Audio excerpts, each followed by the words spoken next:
retrouve aujourd'hui pour une nouvelle petite vidéo. Ça faisait longtemps que j'avais pas filmé des voitures des clients.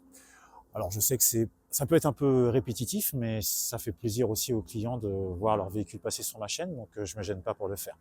Voilà, je vous présente cette petite Clio 4RS phase 1 200 Euro 6. Euro 6, j'insiste, hein. C'est les toutes dernières sorties entre 2015, juillet 2015 et juillet 2016, les phases 1 en version Euro 6, donc ont toutes les spécificités moteurs des phases 2. C'est assez intéressant parce que c'est des véhicules qui généralement cotent moins que les phases 2 avec les RS Vision, etc., mais qui ont toutes les caractéristiques moteurs des phases 2, donc qui se préparent quand même très très bien. Donc là on est sur un beau modèle, il y a un avion qui passe, je vous rappelle qu'on est près de l'aérodrome, donc là on est sur un beau modèle hein, avec body kit, lame peinte devant en noir, body kit, je vous montrerai le numéro, je vous l'ai montré dans l'introduction, c'est le 111 sur 250, des petits pneus qui vont bien, Yoko, des petits étriers peints en jaune, évidemment la traditionnelle antenne requin et l'aileron. Alors l'aileron, je ne sais pas d'où il vient, je ne sais pas si c'est un RS Perf, en tout cas il ne vient pas de chez moi, c'est sûr, puisqu'il a été posé avant que je les commercialise. Il est noir, voilà, vu l'épaisseur ici, là, je pense peut-être un RS Perf, j'en sais rien, en fait j'en sais rien. Ça c'est une petite toile d'araignée. Les petits écarts ici, c'est assez spécifique des ailerons RS Perf généralement, donc il vient peut-être là-bas. Je demanderai au propriétaire. Là, vous voyez, un petit écart également. C'est toujours un peu compliqué de bien les ajuster. Mais voilà, enfin, en tous les cas, nous, ceux qu'on vend, ils sont parfaitement bien ajustés. Voilà, petit body kit qui va bien, noir. À l'intérieur, quand même, il y a des petits trucs qui sont sympas. Je vous dirai après ce qu'on a fait sur cette voiture. À l'intérieur, vous regardez pas un peu, c'est un petit peu le bazar. Ce qu'on a travaillé ici, entre autres, là, vous avez là le cache qui a été enlevé pour pouvoir accéder à la prise OBD. Vous avez un volant carbone et cuir, carbone rouge, carbone noir, qui vient de chez, c'est comment il s'appelle déjà lui, Exclusive Carbone, voilà. Bon, le nom m'échappait pendant quelques minutes. Des petites palettes aussi qui viennent de chez Exclusive Carbone, rouge en carbone.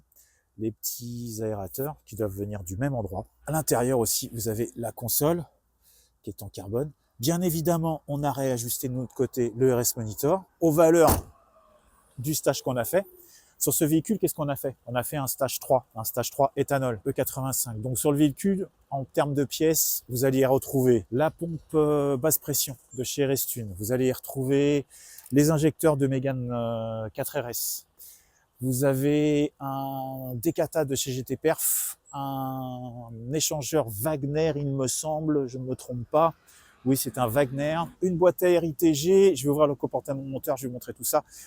Cédric, puisque le propriétaire s'appelle Cédric, il a ajouté également des bobines Dynaparts. Je ne sais pas si ça a une réelle influence. Soi-disant, il m'a dit que ça avait 20% d'intensité en plus. J'ai des doutes, mais voilà. En tous les cas, dans le compartiment moteur, ça fait joli. Je vais vous montrer tout ça. Hop, tac, on va essayer d'ouvrir ça d'une main. Hop, voilà, tac. Alors, voilà, compartiment moteur. Donc, on peut y voir, évidemment, la fameuse cold side. Elle a été vérifiée, changée, le joint a été mis. Vous avez une dome forge, vous avez la boîte à air ITG. Vous avez aussi une hot side de chez AirTech. Alors, ces hot side ont l'avantage, soi-disant, de pouvoir changer ici cette troisième bobine. C'est vrai que là, du coup, ça paraît possible. Mais bon, moi, je crois que j'avais essayé, j'avais pas réussi. Mais bref, peut-être. Voilà. Vous avez sur le véhicule un turbo, le Mamba, le 19T, avec la Westgate qui va bien. Ici, on est sur un ressort de 1200 millibars sur la Westgate. Valentin et moi, nous préconisons sur les 19T des ressorts 1000 millibars. Quand le turbo arrive, le ressort de 1000 millibars n'arrive pas avec le turbo. C'est un 800 millibars, un 1200 millibars, un 1500 millibars. Nous, on va préconiser les 1000 millibars parce que ça nous permet de mieux gérer les hauts régimes.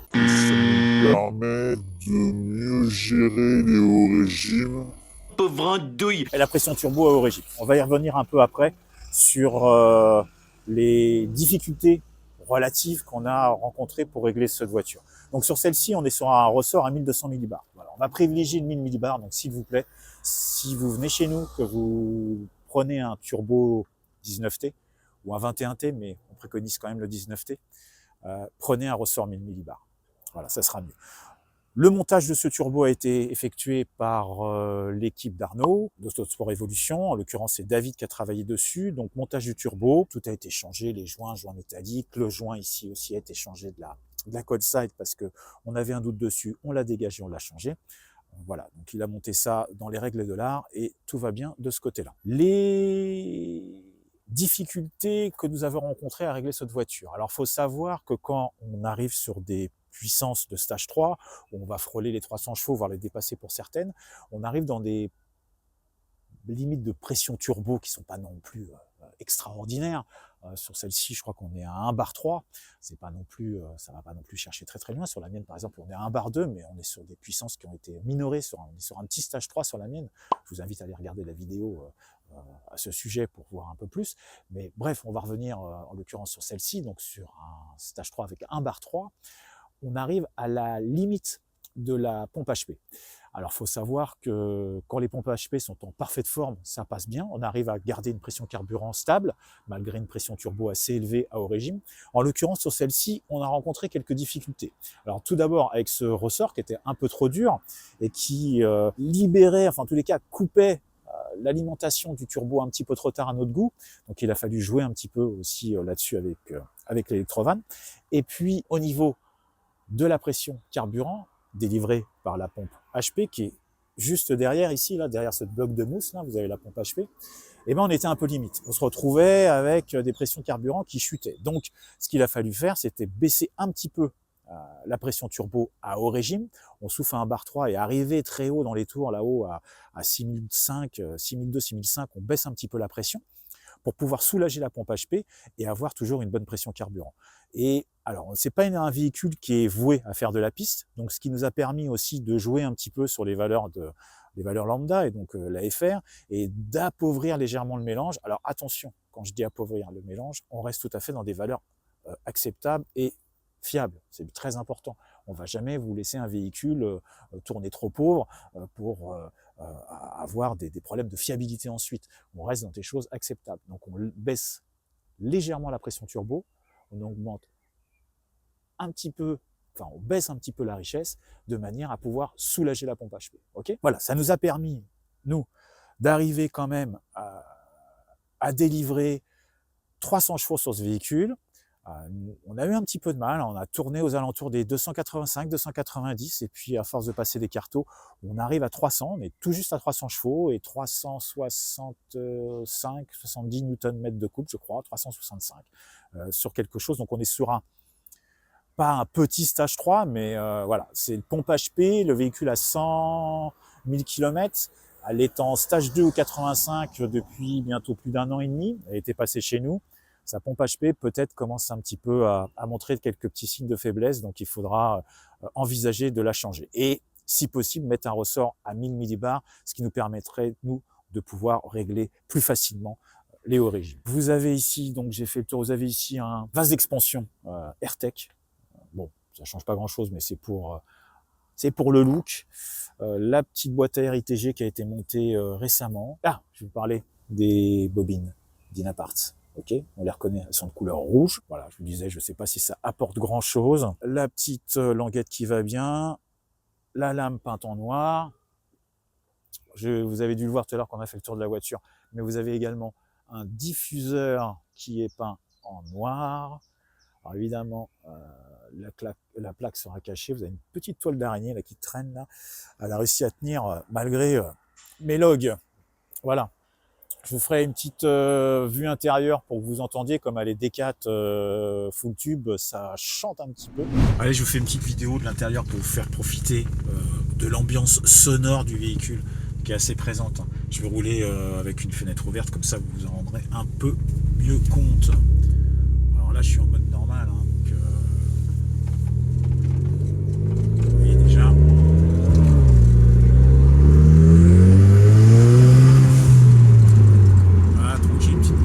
Ça pétarade gentiment, mais rien de fou. Hop, passer en mode sport. Ah, on entend déjà clac clac. Ça pète un peu plus. Alors je passe en mode sport parce que ça me permet d'avoir les mains libres pour le passage des rapports.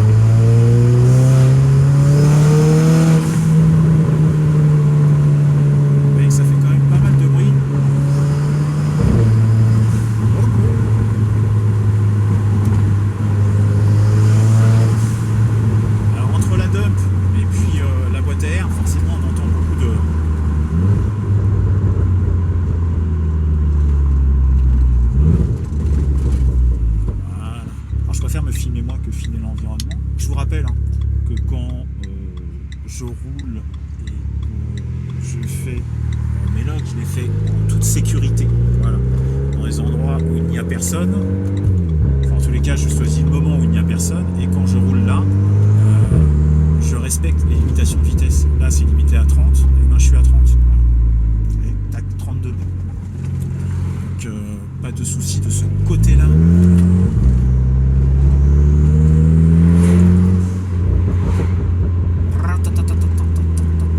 Ça, c'est vraiment un son qui est vraiment très agréable. Alors, même si, voilà, on est dans la limite de ce que moi je peux accepter. Enfin, en tous les cas, peut-être que tous les jours, je pourrais pas rouler avec ça. Je vais passer sous un petit tunnel, là, peut-être une petite accélération furtive pour que vous puissiez vous rendre compte du son. Et on va se caler, je suis en 2. Je vais laisser passer, hop. Voilà, on va accélérer gentiment.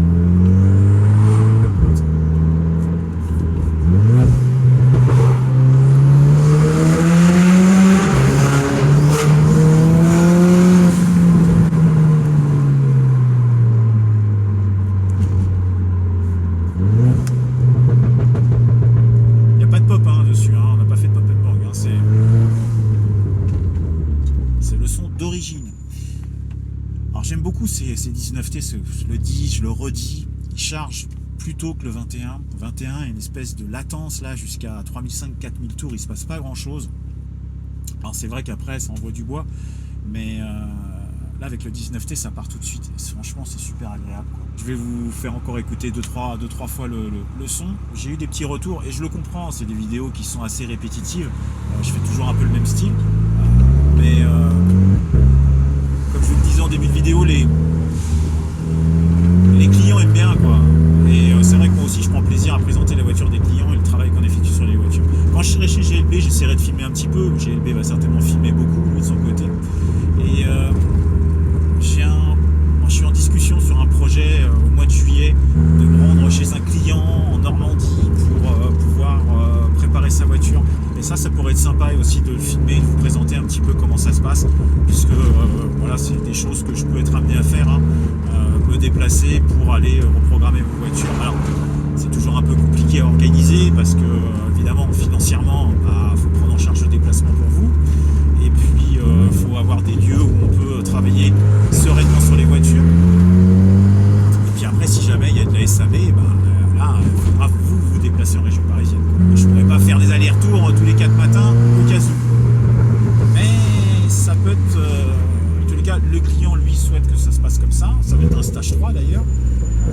Alors, on ne sait pas trop, il hésite encore sur du 98 ou du 85. Ça, c'est à déterminer. Mais il préfère, que je vienne le voir plutôt que de rouler avec sa voiture sur plusieurs centaines de kilomètres sans qu'elle soit cartographiée en conséquence. Même si c'est possible, lui il préfère pas le faire. Donc j'irai le voir, je crois qu'il est, je vous l'ai dit, il est en Normandie. Donc on ira voir ça. Voilà. On passe sous un petit tunnel, je vais essayer de faire profiter du bruit. Quoi d'autre à vous dire sur ce véhicule? Pas grand chose, j'espère que Cédric m'en voudra pas si j'oublie des choses. Vous avez les clignotants aussi qui ont été changés là. Ça c'est le type de truc qu'on trouve sur AliExpress. Et tout va bien puisque j'en ai aussi sur ma voiture. Voilà, c'est une caisse tout à fait sympathique. Et je vous le rappelle, phase 1 Euro 6. Donc si vous tombez sur ces phases 1 Euro 6, n'hésitez pas. Vous pouvez les toucher à des bons prix. Et après, vous arriverez à avoir des véhicules qui ont toutes les spécificités des phases 2. Voilà, donc n'hésitez pas à les acheter. Ok, certaines ont des petits problèmes. Les phases 1 toutes premières, là, les dernières, les premières Euro 6 ont parfois des problèmes de perte de puissance à chaud. Mais ça se règle assez facilement. Ah oui, je vois ça, j'avais oublié. Les petits déflecteurs d'air. Bon, moi, personnellement, c'est pas la chose que j'affectionne, mais je sais que beaucoup de clients ou de personnes aiment bien. Et voilà, les petits déflecteurs d'air, je vous les montre. Elle est un peu sale, la voiture, vous m'en excusez, mais voilà. Je voulais vous la présenter parce que c'est la voiture, la Clio 4RS, on va dire classique, body kit, aileron noir, rabaissé. Elle est rabaissée, elle doit avoir des ressorts à mon avis, du -20 à l'arrière et -30 peut-être, -30 à l'avant peut-être. Et évidemment, les cales. Alors je me souviens plus, j'ai pas demandé à Cédric, mais deux comme ça, moi je dirais que c'est ça doit être du 17 millimètres. Parce que ça sort pas complètement au niveau à fleur du body. Donc on doit être sur du 17 millimètres. Je crois que j'ai fait le tour de cette voiture. Je vais quand même vous montrer le petit numéro, le 111 sur 250 qui est ici. Voilà, 111 sur 250. Donc je vous le rappelle, elle est sale, faites pas attention à la poussière. Ça arrive, on n'est pas toujours dans la possibilité d'avoir des voitures totalement propres quand on vous les présente. Mais voilà, on travaille sur tous les véhicules qu'on nous ramène. C'est pas parce qu'ils ont un peu de poussière qu'on va pas leur sortir leurs chevaux. Je vous rappelle de vous abonner à cette chaîne, de vous abonner à la page d'Erestune, à la page du garage, à la page d'RSM Concept, page d'Erestune PACA, Vendée, Guadeloupe, Sud-Ouest. Pour ma part, je serai normalement, si tout va bien, chez GLB pour représenter le réseau Erestune le 30 juin prochain, à son rassemblement. Logiquement, c'est prévu comme ça, à moins événement de dernière minute, mais normalement je serai là-bas. Donc si vous voulez me rencontrer, discuter, parler d'Erestune, de vos projets, il n'y a pas de problème, je serai sur un stand, en tout cas avec mon véhicule, assis tranquillement, et je vous attendrai, et je pourrai vous recevoir et vous expliquer tout ce qu'il est possible de faire sur vos voitures, les produits qu'on vend, aussi bien sur la boutique Erestune que sur ma boutique, pompe à carburant, pompe HP, extension de palette, aileron, etc., etc., écope de frein, enfin bon, tout ce que le réseau vend sur les boutiques. Et tout ce qu'on peut vous proposer, nous, en termes de préparation moteur sur vos véhicules. Donc, si vous souhaitez me rencontrer, discuter de vos projets avec Erestune et RSM Concept, vous passez me voir, je serai chez GLB le 30. Voilà. Ça commence à 9h jusqu'à 17h, je devrais y être pour l'ouverture, je resterai peut-être pas jusqu'à 17h, mais en tous les cas, j'y serai une grosse partie de la journée. Voilà. Je vous dis à très bientôt, je vous souhaite une très très bonne journée, une très bonne nuit, une très bonne soirée, je vous embrasse tous, bye.